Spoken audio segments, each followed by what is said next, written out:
There is a room in your life that you have never entered. It has no door that others can open, no windows that let in the noise of the world. It exists only when you allow yourself to sit inside it, alone, undistracted, unguarded. Most people never find this room.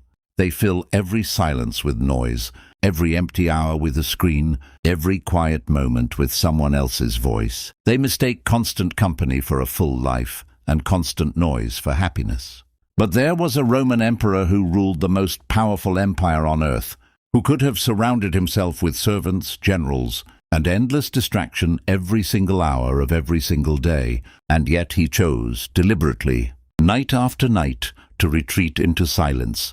He wrote to himself in the dark by candlelight, questions no one else would ever read. He was teaching himself the one skill almost no one today has mastered, the skill of being utterly alone and utterly at peace. That emperor was Marcus Aurelius.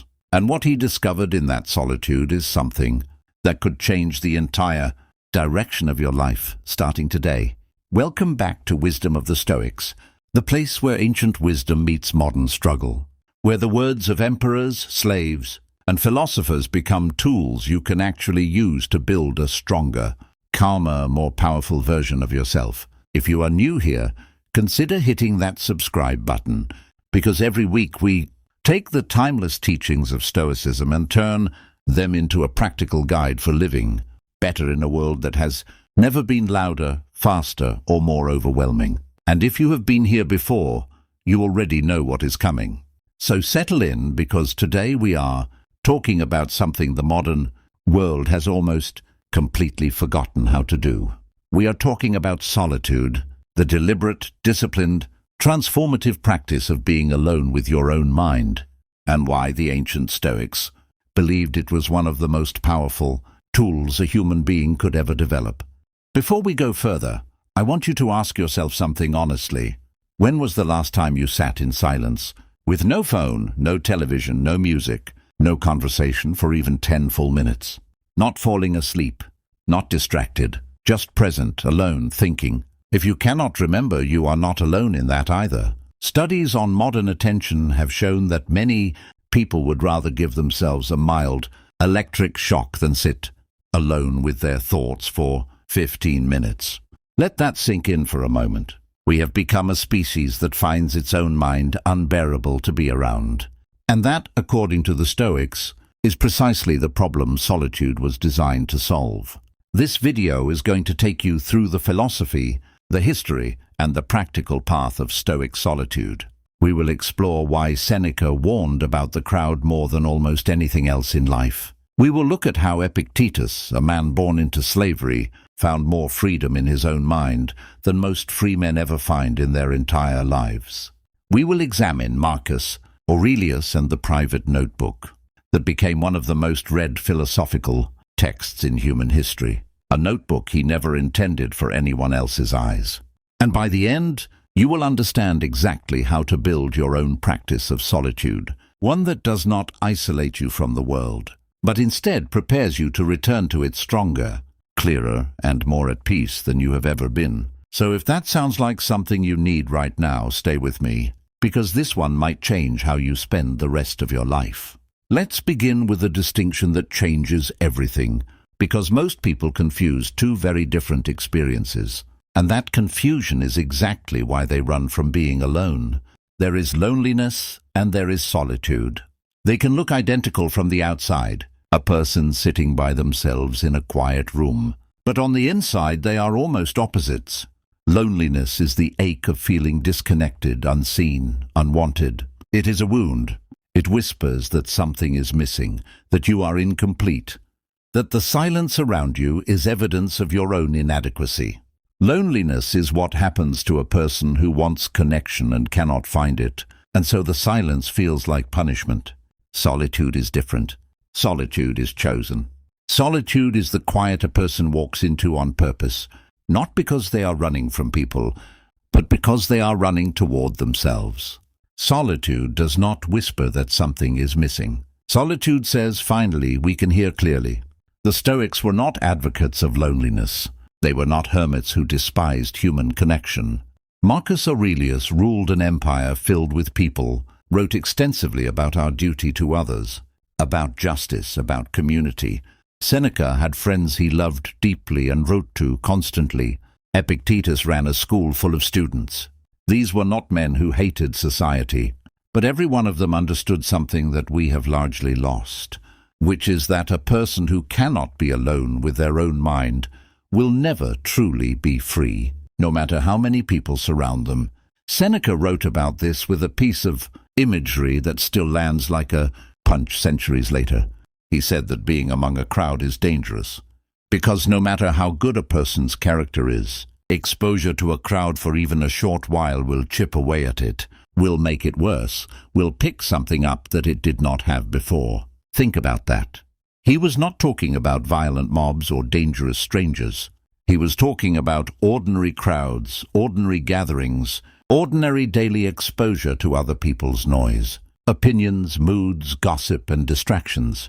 He believed that the mind, like a body, catches things from what it is around. If you spend all your time surrounded by anxious people, you absorb anxiety. If you spend all your time surrounded by people chasing status, you begin chasing status too, even if you never wanted to. If you spend all your time consuming other people's opinions, you slowly lose the ability to hear your own. Now pause for a second and think about what that means in the world we actually live in today. Seneca was worried about physical crowds, the marketplace, the arena, the noisy streets of Rome. We do not just have physical crowds anymore. We carry a crowd in our pocket. Every time you pick up your phone, you are stepping into a crowd of millions of opinions, arguments, comparisons, outrage, and performance. You wake up and before your feet even touch the floor, you have already absorbed the emotional residue of dozens, sometimes hundreds of other people's thoughts. Is it any wonder that anxiety, comparison, and restlessness feel like the default emotional state of modern life? We are, more than any generation in human history, swimming in a crowd that never leaves us alone, and Seneca's warning from 2,000 years ago has never been more relevant. This is why solitude was never a luxury to the Stoics. It was maintenance. It was the deliberate act of stepping out of the current, so you could examine what the current had been doing to you. Without it, you drift. You absorb values you never chose. You chase goals that were never truly yours. You become, slowly and without noticing, a reflection of whoever happened to be loudest around you that week. If any of that feels uncomfortably familiar, I want you to do something right now before we continue. Drop a comment below and tell me the last time you truly sat alone with your thoughts. No distractions at all. I read every comment and I promise you, you are going to see just how many other people are in the exact same place as you, realizing for the first time just how starved for real solitude they have become. Let's talk now about the man who may have practiced this more disciplined than almost anyone in history, a man who had every excuse in the world not to. Marcus Aurelius was the most powerful human being on the planet during his reign. He commanded armies. He governed a territory that stretched across 3 continents. He was surrounded every single day by advisors, generals, senators, servants, and the endless demands of empire. If anyone had an excuse to never be alone, to never have a quiet moment, it was him. And yet, in the middle of military campaigns, on the edge of battlefields, in tents pitched in hostile territory far from Rome, he carved out time each night to be utterly alone with a notebook and his own thoughts. What he wrote in that notebook was never meant for us. He was not writing a book to be published. He was not crafting quotes for admiration. He was talking to himself, correcting himself, reminding himself of the principles he was in danger of, forgetting under the crushing weight of power and responsibility. That notebook eventually became known to history as Meditations, and it remains one of the most powerful philosophical texts ever produced, precisely because it was never meant to impress anyone. It was raw, honest, private solitude captured on the page. In it, he tells himself something remarkable. He says that people seek retreats for themselves in the country, by the sea, in the mountains, and that this is a foolish habit because it is entirely within our power to retreat into ourselves whenever we choose. He reminds himself that nowhere, can a person find a quieter or more untroubled retreat than in their own mind, especially if they have the kind of inner resources that let them dip into that quiet and immediately feel at ease. This is one of the most important ideas in the entire Stoic tradition, and it is worth sitting with for a moment. Marcus was not saying that going to the mountains or the sea is bad. He was saying that if the only place you can ever find peace is external, if you constantly need a change of scenery, a new environment, a vacation, a fresh start, in order to feel calm, then you have built your peace on a foundation that can be taken away from you at any moment. But if you can build a retreat inside your own mind, a place you can access wherever you are, whether you are in a palace, a prison, a war camp, or an office cubicle, then you carry your peace with you always. No one can take it. No circumstance can strip it from you. That is a level of freedom most people never even consider is possible. Think about your own life for a moment. How much of your sense of calm depends on your environment being just right? You need the house to be quiet. You need the weekend to arrive. You need the vacation to start. You need the stressful project to end. You are constantly waiting for external conditions to grant you internal peace. Marcus Aurelius is telling us, across 2,000 years, that this is backwards. The peace has to be built inside first. Then it becomes available anywhere, and here is the part that should really stop you in your tracks. He learned to build that internal retreat specifically through solitude. Every night, in that tent, away from the noise of command, away from the eyes of his soldiers, away from the pressure of the empire watching his every move, he sat with himself and had an honest conversation about who he was becoming. Was he acting with justice that day? Had he let anger control him? Had he been kind, patient, disciplined? Had he remembered that everything he possessed, his power, his health, his very life, could be taken from him at any moment, and that none of it defined his worth as a human being? These were not comfortable questions. Most people avoid this kind of self-examination precisely because it can be uncomfortable. It is far easier to turn on a screen, scroll a feed, or call a friend than to sit alone and ask yourself honestly whether you are becoming the person you actually want to be. But that discomfort is exactly the point. Solitude is not always peaceful in the moment you enter it. Sometimes the first 10 minutes of true silence are almost unbearable, because all the thoughts you have been outrunning all day finally catch up to you. The unresolved conversation, the decision you have been avoiding, the fear you have not admitted to yourself, the grief you have been drowning in busyness. Solitude does not create these things. It simply stops letting you hide from them. And that is precisely why it is so valuable, and precisely why so few people are willing to actually practice it. If you are watching this and you already feel that discomfort rising just thinking about sitting in silence with your own thoughts, I want you to know that is completely normal, and it is actually a sign that you need this practice more than most. Make sure you are subscribed to this channel, because we are going to keep giving you the tools, one video at a time, to face that discomfort and turn it into strength instead of running from it forever. Now let's turn to a man whose relationship with solitude came from an entirely different place in life. Epictetus was born a slave. He had no control over his body for much of his early life. He was, at various points, physically abused by his owner, and it is said that a permanent injury to his leg came from this treatment. He owned nothing. He commanded no armies. He held no political office. By every external measure that society uses to judge a person's power and freedom, Epictetus had none. And yet, Epictetus became one of the most influential teachers of freedom that has ever lived. His central teaching, the one idea that anchors almost everything else he taught, is the distinction between what is within our control and what is not. Our body, our reputation, our possessions, other people's opinions of us, the outcomes of our efforts, these are all, according to Epictetus, ultimately outside our control. What is within our control is our own judgment, our own will, our own responses, our own character. Everything else can be taken from us in an instant. Only our inner disposition remains entirely ours, if we choose to claim it. This teaching did not come from a comfortable life of leisurely contemplation. It came from a man who had every external freedom stripped away from him and who discovered, in the middle of that deprivation, an inner freedom that no one could touch. And solitude was central to how he cultivated that. Even after gaining his freedom and starting his own school of philosophy, Epictetus insisted that his students learn to withdraw into themselves rather than constantly seeking approval or validation from others. He taught that a person who needs an audience, in order to feel like they exist, has not yet found their own footing.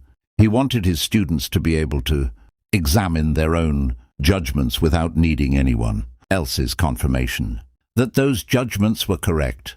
Think about how radical this idea is even today. We live in an era built entirely around audience and validation. Every post, every photo, every achievement seems to require external confirmation before it feels real. Did enough people see it? Did enough people like it?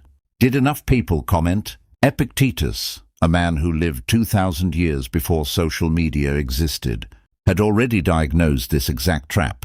He warned that a person who constantly needs the approval of others has handed the keys of their own happiness to people who do not even care whether they are happy. Solitude, real solitude, is the practice of taking those keys back. It is the discipline of learning to evaluate your own actions, your own worth, your own progress, without requiring a crowd to confirm it for you.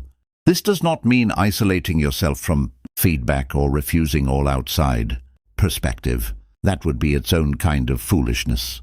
It means building an inner compass strong enough that you are not constantly spinning in whatever direction the crowd happens to be pointing that day. And you cannot build that compass while you are constantly plugged into other people's noise. You can only build it in the quiet, alone, testing your own thoughts against your own values again and again, until they become sturdy enough to hold up under pressure. Let me ask you something, and I want you to actually think about the answer instead of just scrolling past. How many of the decisions in your life right now are truly yours? And how many of them are simply reactions to what you think other people expect from you? Your career path, the way you spend your money, the way you present yourself online, the opinions you repeat without ever examining them. If you took away every audience, if no one was ever going to see or judge a single choice you made, would your life look any different than it does right now? Sit with that question for a moment, and if you are brave enough, tell me your honest answer in the comments below. This is exactly the kind of question the Stoics wanted us asking in Solitude, and there is no better place to start than right here, together, as a community that is trying to think a little more honestly than the rest of the world. Now let's bring Seneca back into this conversation more fully, because his letters to his friend Lucilius contain some of the most direct and practical guidance on solitude found anywhere in ancient literature. Seneca was not a man who lived in isolation. He was a senator, a playwright, an advisor to an emperor, a wealthy man with an enormous social circle. And yet his letters return again and again to the theme of retreat, of stepping back from the noise of public life in order to examine the self. In one of his most famous letters, Seneca reflects on returning from being out among crowds and noticing how his own peace of mind had been disturbed by the experience. Even though nothing dramatic had happened, he had not been insulted. He had not been harmed. He had simply been exposed to noise, gossip, ambition, and idle chatter, and he could feel the residue of it clinging to him like dust. This is such a relatable feeling once you notice it. Think about how you feel after spending an hour scrolling through arguments online, or sitting through a gathering full of gossip and complaint, even if none of it was directed at you. You did not get into a fight. Nothing bad technically happened, and yet you feel drained, unsettled, slightly worse than before. Seneca is describing exactly that feeling, and his prescription for it was solitude, deliberate and regular, as a way of cleaning that residue off before it accumulates into something heavier. He also warned against a different mistake, one that is worth addressing directly, because some people hear the word solitude and assume it means total withdrawal from the world, becoming a hermit, cutting off every relationship. Seneca explicitly rejected this. He believed that total isolation, without any human connection at all, could be just as damaging as never being alone. His vision of solitude was rhythmic, not permanent. Time among people balanced by time apart from them. Engagement with the world balanced by retreat from it. He believed the healthiest life moved between these two states deliberately, using each one to correct the excesses of the other. Too much crowd, and you lose yourself in other people's noise. Too much isolation, and you lose the calibration that only comes from testing your character against real human relationships. The goal was never to choose one permanently. The goal was mastery over the rhythm between them. This is such an important clarification, because in a world that swings between two unhealthy extremes, constant connectivity on one side and complete isolation on the other, the Stoic answer is neither. It is intentional rhythmic retreat, a regular disciplined return to your own mind, not as an escape from life, but as preparation to live it better. So let's get practical for a moment, because understanding this philosophy is only half of what matters. The other half is actually building it into your life. How did the Stoics practice solitude in a concrete, repeatable way, and how can you do the same thing today, in a world infinitely louder than theirs ever was? The first practice, and perhaps the most foundational one, is what we might call the evening reckoning. This is something Seneca describes explicitly in his own writing. Each night, before sleep, he would review the entire day in his mind. What had he done well? Where had he failed? What habit was he still struggling to break? He described this process almost like a judge examining a case, except the judge and the accused were the same person. He said that nothing induces sleep like this kind of calm, honest self-examination, because it clears the mind of the clutter it has been carrying all day. Instead of lying awake replaying arguments or anxieties in a chaotic loop, he was consciously, deliberately processing the day in solitude before allowing himself to rest. Try this tonight. Not tomorrow, not someday, tonight. Before you fall asleep, spend just 5 minutes in complete silence. No phone, no television, and ask yourself 3 simple questions. What did I do well today? Where did I fall short of the person I want to be? What is one thing I will do differently tomorrow? This is not about self-punishment or harsh judgment. The Stoics were clear that this practice should be done with the same patience you would extend to a friend, not the cruelty you might reserve for an enemy. It is simply honest reflection, done alone in the quiet before the day closes. The second practice is the deliberate retreat Marcus Aurelius described, the daily return to the inner citadel. This does not require a mountain cabin or a silent retreat center, though those can certainly help. It requires nothing more than a willingness to sit still, even for a short time, without reaching for a distraction. Many people find this easier to start with a specific small commitment. 10 minutes, no phone, no music, no task to complete. Just sitting, breathing, and allowing your own thoughts to surface without immediately drowning them out. In the beginning, this can feel almost unbearably uncomfortable. Thoughts you have been avoiding will surface. Restlessness will creep in. Your hand may instinctively reach toward your phone before you even realize what you are doing. This is normal. It is, in fact, exactly the muscle you are trying to build. Just as physical strength requires the discomfort of resistance, mental strength requires the discomfort of sitting with your own unfiltered thoughts, instead of numbing them the moment they appear. Over time, something remarkable happens. The discomfort begins to fade, and in its place comes something the Stoics called tranquility, not the absence of thought, but the absence of being controlled by every thought that passes through. You begin to notice your thoughts, rather than being swept away by them. You begin to distinguish between a passing feeling and a permanent truth. This is precisely the skill Marcus Aurelius was cultivating each night in that tent, and it is available to you right now, with nothing more than a quiet room and the willingness to sit in it.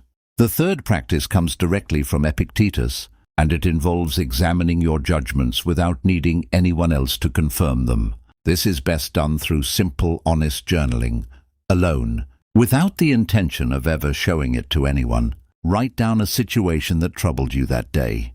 Then ask yourself, is it the event itself that disturbed me, or my judgment about the event? Epictetus taught that it is almost never the event itself. It is always the story we tell ourselves about the event. Someone was rude to you. That is the event.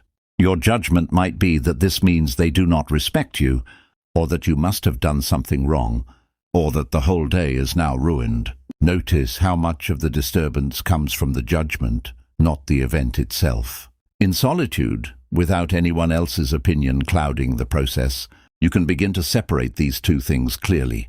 And that separation is often the difference between a bad 5 minutes and a bad week.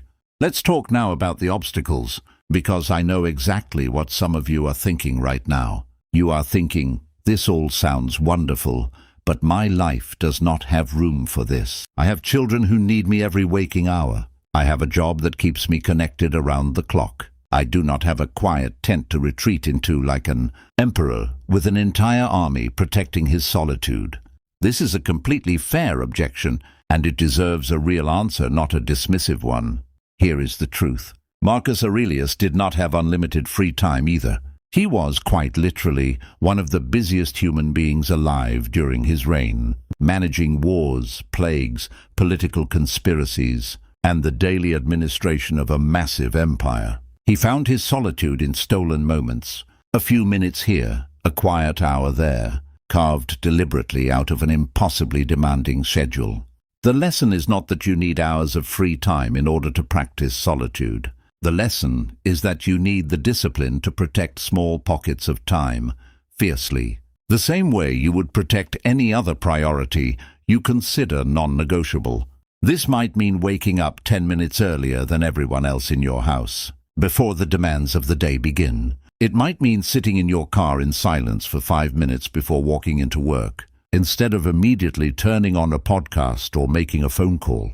It might mean turning off the television for the last 20 minutes before bed and simply sitting with your own thoughts instead.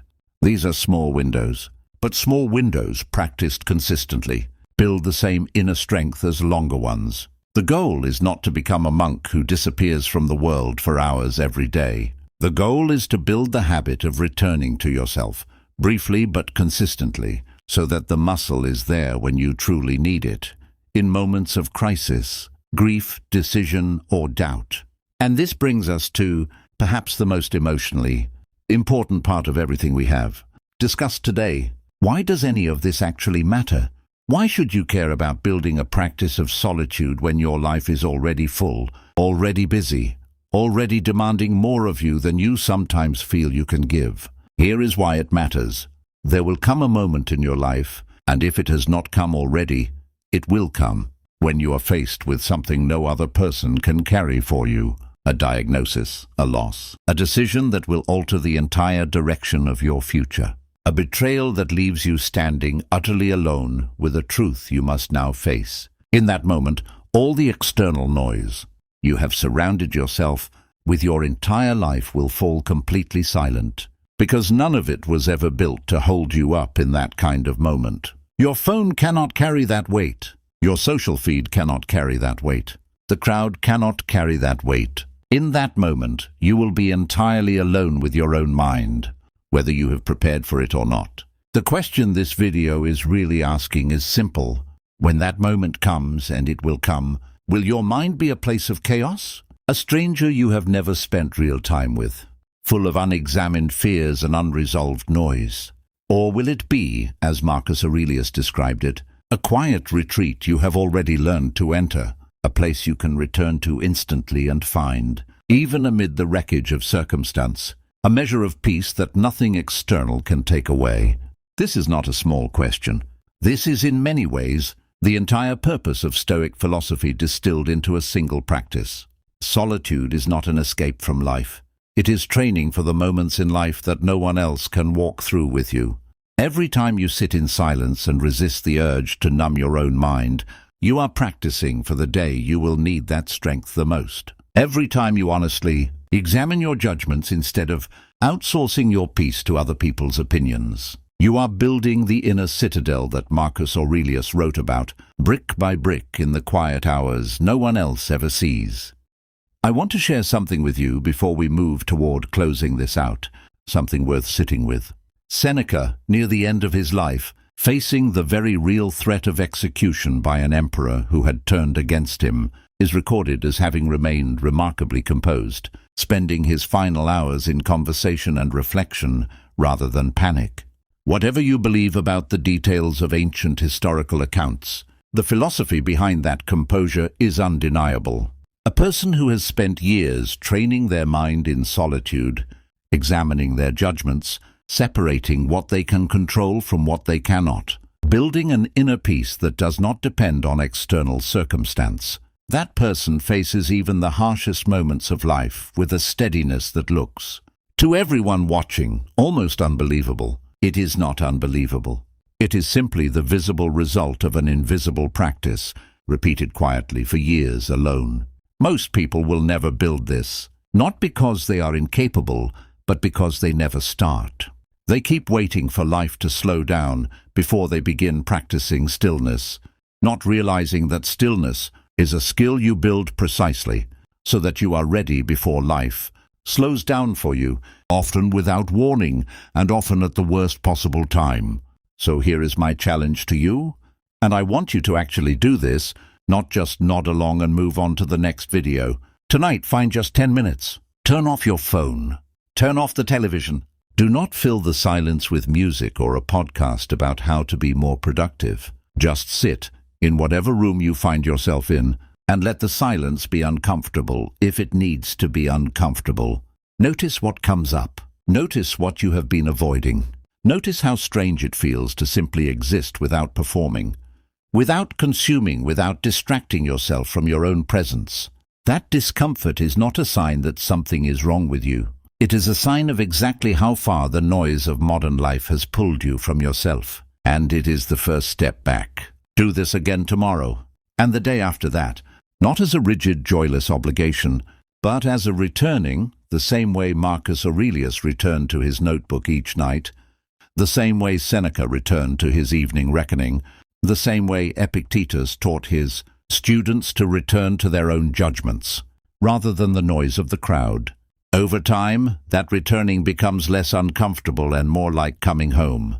You will begin to notice a steadiness in yourself that was not there before, a quiet confidence that does not need constant external validation, a peace that does not evaporate the moment your circumstances change. This is the power of solitude, and it is available to you starting tonight, regardless of how busy your life is, regardless of how loud the world around you has become. The emperors and philosophers we have talked about today did not have some secret advantage you do not have access to. They had the same 24 hours you have. What they had was the discipline to protect a portion of those hours for the one relationship. Most people neglect their entire lives, the relationship with their own mind. Before you go, I want to ask you something, and I would genuinely love to hear your answer in the comments below. What is one thing you have been avoiding facing? Something you keep drowning out with noise and distraction, that solitude might finally give you the space to confront. You do not have to share the details if you are not comfortable, but I want you to at least name it to yourself, honestly, in the quiet tonight. This channel exists because so many of us are trying to build a stronger, calmer, more grounded life using wisdom that has already survived 2,000 years of testing, and I promise you, the people in this comment section are some of the most thoughtful, reflective people you will find anywhere on this platform. Join the conversation. You might be surprised how much it helps. Both you and someone else reading your words who needed to hear exactly that today. If this video gave you something real, something you needed to hear, do me a favor and hit that like button right now. It genuinely helps this channel reach more people who are searching for exactly this kind of guidance. People who feel overwhelmed by the noise of modern life and are looking for something older, sturdier, and more true to build their peace on. And if you have not subscribed yet, this is the moment to do it. Because we release new explorations of Stoic philosophy regularly, each one designed to give you another tool for building a stronger, freer, more resilient mind. Turn on notifications too, so you never miss the next one. Remember what Marcus Aurelius told himself. In the quiet of that tent 2,000 years ago, words meant for no one but himself, and yet words that have reached across every century since to remind us of something we too easily forget. The most peaceful retreat you will ever find is not somewhere out there in the world. It is already within you, waiting, patient, available. The moment you are brave enough to walk into the silence and finally listen. Thank you for spending this time with me today. Go build that inner citadel, one quiet moment at a time. I will see you in the next one.